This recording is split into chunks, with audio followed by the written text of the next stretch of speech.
3살 아이에게 예쁜 드레스를 입혀주었더니 이 아이가 거울 앞으로 가는 것입니다.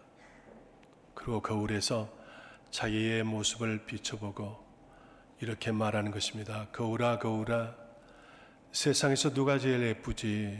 하는 것입니다. 그리고 자기가 스스로 대답하기를 누아지 합니다. 어린애들은 거울을 보고 자기가 제일 예쁘다고 마치 백설공주처럼 그렇게 말합니다. 그러면 우리는 성경과 교회의 거울 앞에 내 자신을 비춰보면 나는 어떤 모습일까?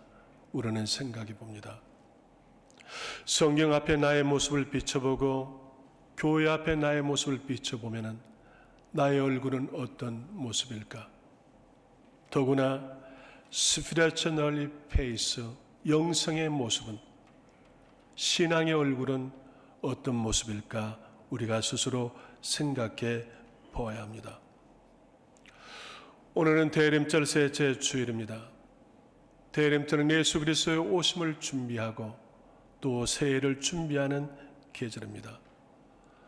하나님의 가장 큰 사랑은 예수 그리스도를 세상에 보내주신 것, 이것입니다. 영국 옥스퍼드 대학교 기독교 변증학자 류스 교수는 기적이라고 하는, 미라클이라고 하는 책을 출판했습니다. 그 류스 교수는 세상의 많은 기적들을 소개합니다. 도무지 우리가 알지 못했던, 생각지 못했던 많은 기적들을 이야기합니다. 여러분, 세상에서 가장 큰 기적은 무엇이겠습니까?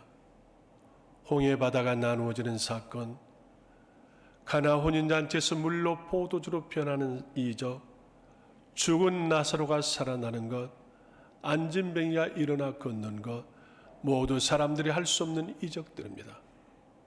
그런데 류스 교수는 세상의 많은 기적들을 소개하면서 가장 큰 기적은 바로 인카네이션, 성육신이라고 말합니다. 인카네이션은 무엇입니까? 말씀이신 하나님이 세상에 사람으로 오신 것, 이게 바로 가장 큰 이적이라고 하는 것입니다. 우리는 세상에서 가장 큰 이적을 앞에 두고 그 성탄을 준비하는데 우리는 매년 성탄을 준비하는 매너리즘에 빠지기도 합니다. 좀 더 신선하며 의미 있는 절기로 영육을 회복해야 하는데 그러지를 못합니다. 우리는 대림절 기간에 더 겸손하고 순종하고 사명의 마라나타를 찬양해야 되는데 대림절 기간에 더 그렇지 못하고 혼탁합니다. 요한계시록, 요한복음, 요한 1, 2, 3서를 기록했던 요한은 갈릴리 어부 세베대와 살로메의 아들입니다. 그는 갈릴리에서 아버지를 따라서 고기 잡는 어부입니다. 그의 형은 야고보입니다. 자기 형 야고보와 같이 아버지를 따라서 갈릴리에서 고기를 잡는데 예수님이 거기에 오셨습니다. 그리고 요한과 야고보에게 말씀합니다. 너희는 나를 따르라. 내가 사람을 낚는 어부가 되게 하리라. 요한은 배와 부친을 버려두고 예수님을 따랐습니다. 예수님을 따름으로 그는 새로운 인생을 시작했습니다. 예수님이 요한에게 우레의 아들이라고 했습니다. 그 우리의 아들인 요한이 예수를 만남으로 거듭났습니다. 요한은 오늘 본문에서 무려 사랑을 쉬운 3번을 강조하고 있습니다. 요한일서 4장 7절, 사랑하는 자들아 우리가 서로 사랑하자. 요한일서 4장 11절, 하나님이 이같이 우리를 사랑하셨은즉 우리도 서로 사랑하는 것이 마땅하도다 하였습니다. 예수님께서 요한을 처음 만났을 때 요한에게 별명을 주었습니다. 요한의 별명은 보아너게입니다. 보아너게라고 하는 말은 우레의 아들이라, 이런 말입니다. 우레의 아들이라고 하는 것은 무엇입니까? 성격이 급하고 다혈질인 천둥 번개가 치는 것과 같은 사람이라 하는 말입니다. 요한은 편협했고 열성분자였습니다. 어느 사람이 예수의 이름으로 귀신을 쫓았습니다. 그러나 그가 자신을 따르지 않는다고 비판하고 비난하고 욕했습니다. 오늘 세상의 정치와 조직에서 가장 큰 문제 중 하나는 무엇입니까? 진영 논리입니다. 내 편의 사람들은, 나와 함께하는 사람은 잘못해도 다 이해가 되고 품을 수 있습니다. 그러나 나와 반대 입장에 있는 사람은 잘못하지 않아도 우리는 비판하고 정죄하는 것입니다. 요한이 그랬습니다. 요한은 또한 그릇된 선민의식을 가졌습니다. 이방인은 마땅히 심판의 대상이라고 말합니다. 차별의식이 강했습니다. 예수님이 예루살렘을 올라가시면서 사마리아 마을을 지나가는데 사마리아 사람들이 예수님을 영접지 않았습니다. 그랬더니 요한이 하는 말이 무엇입니까? 주님, 우리가 하늘에서 불을 내려다가 저들을 불태워버리지요. 그렇게 말하는 것입니다. 예수님은 세상을 구원하러 오셨는데 요한은 저 사람들을 모두 다 불태워버리자고 하는 것입니다. 요한의 열심, 요한의 열정은 잘못되었습니다. 마치 요도와 순두개가 파벌을 만들고 교회를 해롭게 하는 것처럼 요한의 열정이 그랬습니다. 열심이라고 해서 다 좋은 것만은 아닙니다.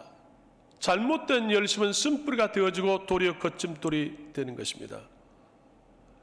또한 요한은 욕망과 욕심도 많았습니다. 예수님이 왕이 되어지면은 자기 형제가 하나는 좌편에 하나는 우편에 앉게 해달라고 요청한 것입니다. 예수님을 자기의 출세의 도구로 이용한 것입니다. 오늘 또 교회를 이용하고자 하는 사람들이 허다히 많이 있습니다. 심지어는 교회 직분을 계급처럼 여기는 사람도 있습니다. 그런데 그러한 요한이 예수님을 만나게 되었습니다. 우리 아들 보아네게가 예수를 만납니다. 예수를 만나는 요한은 사랑을 체험했습니다. 예수님의 사랑이 무엇인가를 그는 알게 되었습니다. 요한은 에베소에서 목회를 했습니다. 많은 핍박을 받았습니다. 독사의 굴에 던져지기도 했고 끓은 기름 가마에 던져지기도 했습니다. 그런데 하나님의 보호하심으로 살았습니다. 그러나 그의 온몸은 만신창이가 되어졌습니다. 어느 하루는 주일날 온몸이 만신창이가 되어져서 걸을 수가 없습니다. 들것에 들려서 설교를 하러 나왔습니다. 요한이 설교를 하는데 서로 사랑하라고 하는 설교를 했습니다. 그랬더니 한 성도가 요한에게 이렇게 요청을 했습니다. 그 말씀은 수십 번 들었습니다. 이제 그 말씀은 그만하시고 새로운 설교를 좀 해주십시오 하고 요청을 했습니다. 그랬더니 요한이 말하는 것입니다. 그렇습니까? 제가 새 설교를 하겠습니다. 새로운 계명을 주겠습니다. 새 계명을 말하노니 너희가 서로 사랑하라 하면서 또 사랑에 대한 말씀을 했다고 하는 것입니다. 요한의 삶은 완전히 변화되어졌습니다. 사랑의 사람으로 변화되어졌습니다. 사랑하는 여러분, 우리는 예수 안에서 형제 자매입니다. 우리는 영적인 가족입니다. 여러분, 우리가 신학적으로 보면 육신의 가족은 세상에서만 가족이지 하나님 나라에서까지 가족은 아닙니다. 구원받는 사람만 하나님 나라에 가지 구원받지 못한 가족 친척은 하나님 나라에 갈 수 없습니다. 그러나 우리는 이 땅에서 뿐만 아니라 하나님 나라에서까지 영원히 함께 살아야 할 영적 가족입니다. 그러므로 우리는 사랑해야 합니다. 우리가 사랑으로 건강한 교회, 행복한 교회를 만들어야 합니다. 예수를 만난 요한이 변화되어지는 것처럼 우리도 변화되어야 합니다. 요한은 이렇게 말합니다. 하나님이 이같이 우리를 사랑하였은즉 그 하나님의 사랑으로 우리가 서로 사랑하자 하는 것입니다. 하나님이 우리를 어떻게 사랑했습니까? 독생자 예수 그리스도를 보냈습니다. 예수 그리스도를 십자가에 못 박혀 죽기 위해서 내 주홍같이 붉은 자를 깨끗하게 씻겨 주었습니다. 내가 죄인 되었을 때도 나를 버리지 않았습니다. 내가 하나님 마음에 들지 않았을 때도 하나님은 나를 마다하지 않았습니다. 그리고 우리를 사랑한 것입니다. 그리스도인은 사랑의 사람이 되어야 합니다.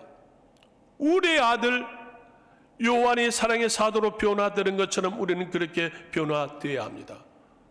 어떻게 변화할 수 있겠습니까? 드레나 파울로스가 꽃들에게 희망을이라고 하는 책을 썼습니다.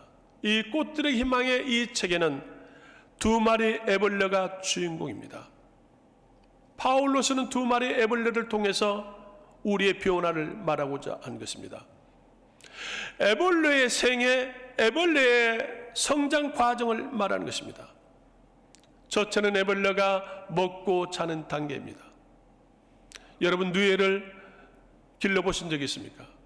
뉘에의 첫 번째 단계는 하루 종일 먹고 하루 종일 자는 것입니다. 먹고 잔 것 외에는 아무것도 하지 않습니다. 그런 애벌레가 이제 좀 더 먹고 자고 좀 성장하니까 이상이라고 하는 것을 깨닫습니다. 내가 여기서 누워서 먹고 자는 것이 아니라 좀 더 높이 올라가 봐야 되겠다고 좀 더 높은 곳으로 나무 위로 올라가는 것입니다. 나무 위로 올라갔더니 아무것도 없습니다. 나무 위에 올라갔더니 뽕잎도 없습니다. 먹을 것도 없습니다. 높이 올라왔지만 내가 성공한다고 했지만 아무것도 아니로구나 하면서 애벌레는 뉘에 꽃을 만들고 거꾸로 매달립니다. 차라리 이렇게 사니 죽는 게 낫겠다고 거꾸로 높은 나뭇가지 위에서 매어 달려있는 것이 뉘의 꽃입니다. 그렇게 거꾸로 매어 달려있는 단계, 그것이 두 번째 단계인데 이 두 번째 단계에서 세 번째 단계로 넘어가는 것이 무엇입니까? 그 애벌레가 이제는 나비로 변화되는 것입니다. 애벌레가 꼬치를 깨고 밖에 나옵니다. 날개짓을 합니다. 창공을 비행하게 되는 것입니다. 그렇게 애벌레가 나비로 창공을 비행할 수 있기 위해서는 그가 높은 곳에 올라가서 거꾸로 매어 달려있는 시간과 과정이 필요하다고 하는 것입니다. 바울로서는 거기서 그렇게 말하고자 하는 것입니다. 너희가 먹고 자는 단계, 너희가 살고자 하는 사는 단계에서 한 단계 더 높이 올라가야 된다. 이상을 생각해야 된다. 하나님 나라를 생각해야 된다. 그런데 하나님 나라에 올라왔느냐? 너희가 여기서 이제 변화되어야 된다. 어떻게 변화할 수 있느냐? 거꾸로 매어 달아라. 거꾸로 매어 달아라고 하는 것은 무엇입니까? 내 자신을 부인하라. 내 자신을 부인하고 내 자신을 죽이라. 그래야만 내가 창공을 비행할 수 있는 나비가 될 수 있다 하는 것을 바울로스가 말하는 것입니다. 우리는 성탄을 앞두고 대림절 기간에 거꾸로 매어 달아보아야 합니다. 내 자신을 부인하고 내 소신을 죽이고 내 욕심을 죽이고 내 혈기를 죽이고 내 안일과 나태함을 죽이고 우리가 거꾸로 매어 달아야 우리는 사랑의 사람으로 변화되어질 수 있습니다. 사랑의 사람으로 변화되어진 우리는 이제는 사랑의 빚을 갚아야 합니다. 성경은 우리는 모두 다 복음의 빚진 자요 사랑의 빚진 자라고 말하는 것입니다. 하나님의 사랑이 없이는 우리가 구원받을 수 없었습니다. 하나님의 사랑으로 우리가 구원받았습니다. 이제는 그 사랑을 받는 내가 그 사랑을 우리가 갚아야 합니다. 마가복음 12장에서 서기관이 예수님께 물었습니다.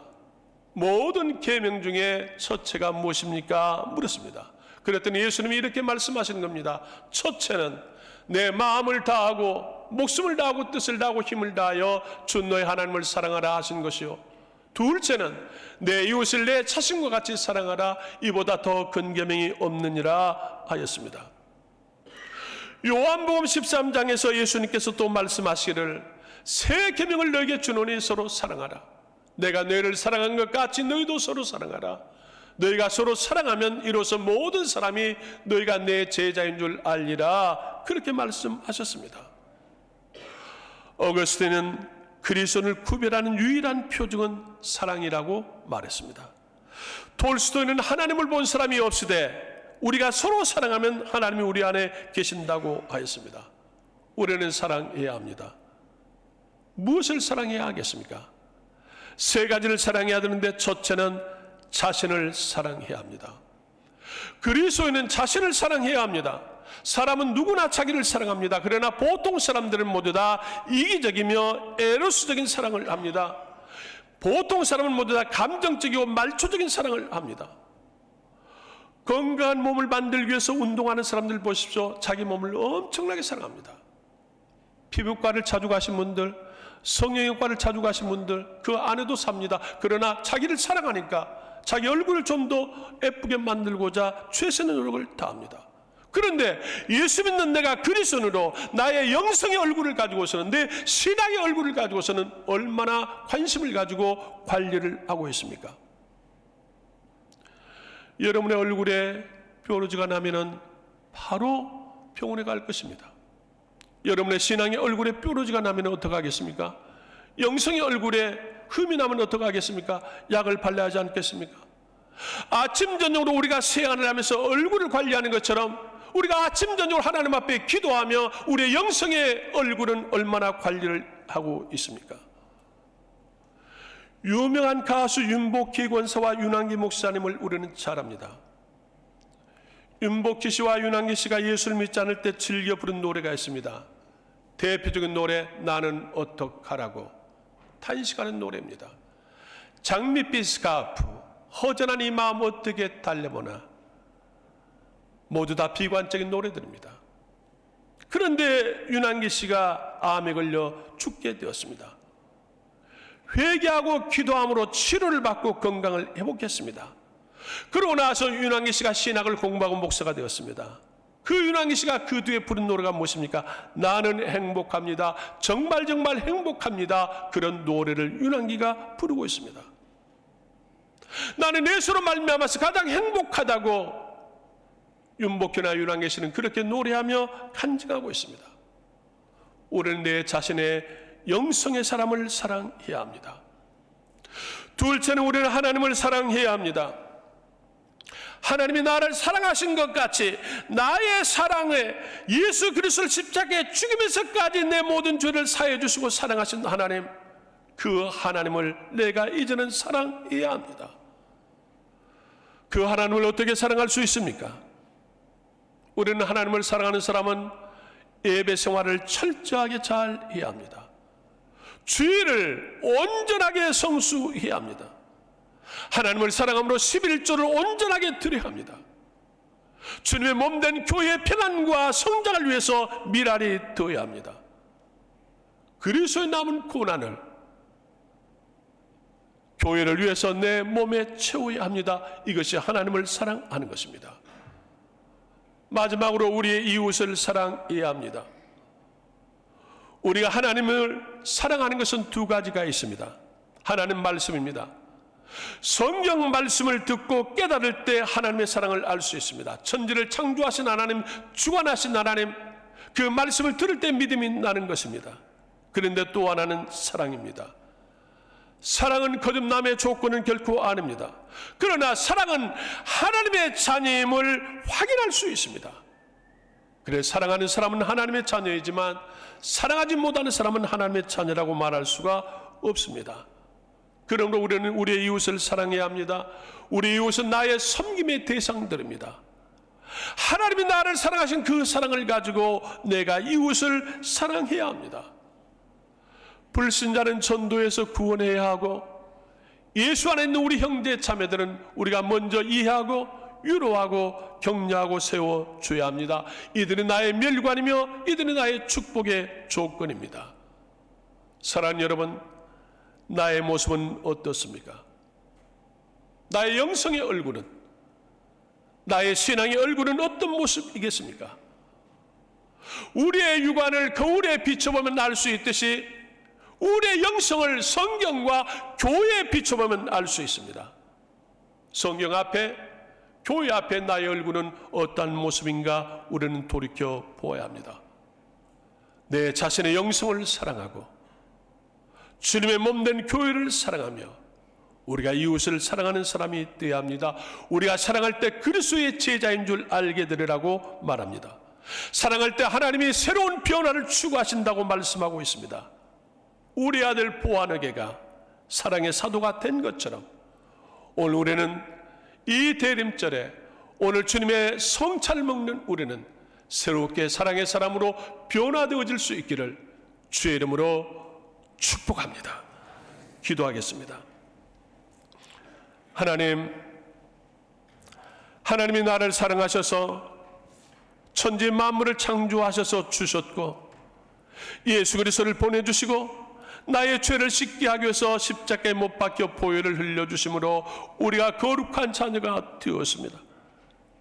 이 하나님의 놀라운 사랑을 받는 내가 이제는 내 영성의 사람을 사랑하게 하시고 주님의 몸된 교회를 사랑하게 하시며 우리의 이웃의 형제와 자매를 사랑할 수 있도록 복을 주시기를 원합니다. 보아에게 우리의 아들이 사랑의 사도가 되어지는 것처럼 우리도 하나님의 사랑의 집사로, 사랑의 권사로, 사랑의 장로로 변화되어질 수 있도록 복을 내려 주옵소서. 예수님의 이름으로 기도드리옵나이다. 아멘.